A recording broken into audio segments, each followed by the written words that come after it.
The premise of the NFL Alumni Optimal Wellness Challenge was to take a group of retired athletes and put them through a test, treat, and train program.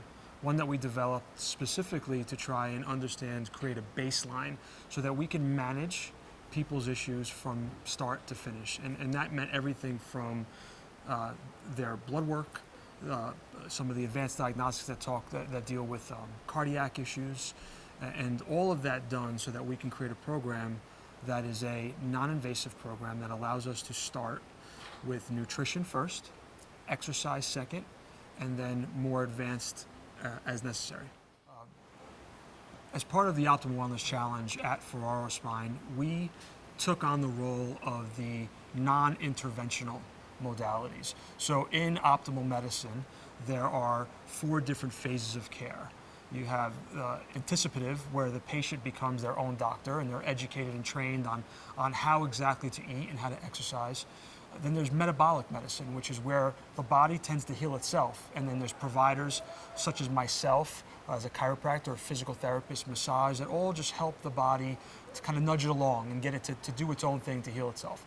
And then there's the other physicians that come on board, such as the cardiologists that we have that can really monitor the advanced diagnostic testing. So at Ferraro Spine, where we brought the guys in first, we had them meet with our nutritionist, Jackie Klein, our director of physical therapy, Dr. Anthony Manzella, as well as our exercise trainer, Michelle DiCarlo.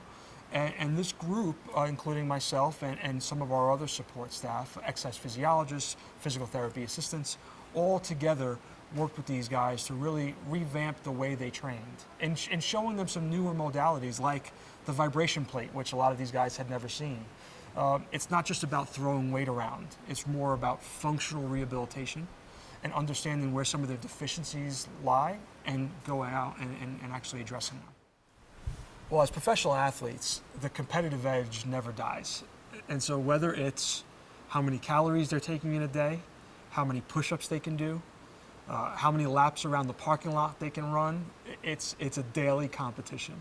And so for us, what was good to see is that we gave them ammunition to allow them to express that in a good and positive way for themselves. And so as they competed, they actually got healthier. So it was a fantastic opportunity for them and for us as practitioners to be able to engage with a group that was that enthusiastic.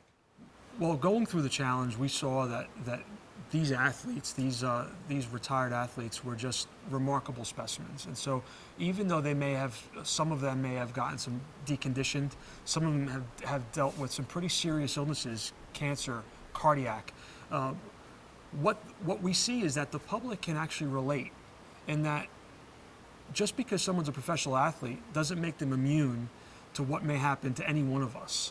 And so if you grow up watching Otis Anderson or Jim Burt or Carl Nelson or any of the guys that were in the challenge, and you admired them for who they were, well, now you can admire them for the role they play as an ambassador to our wellness program, and you can really be like them and come in and go through this program and achieve very similar results.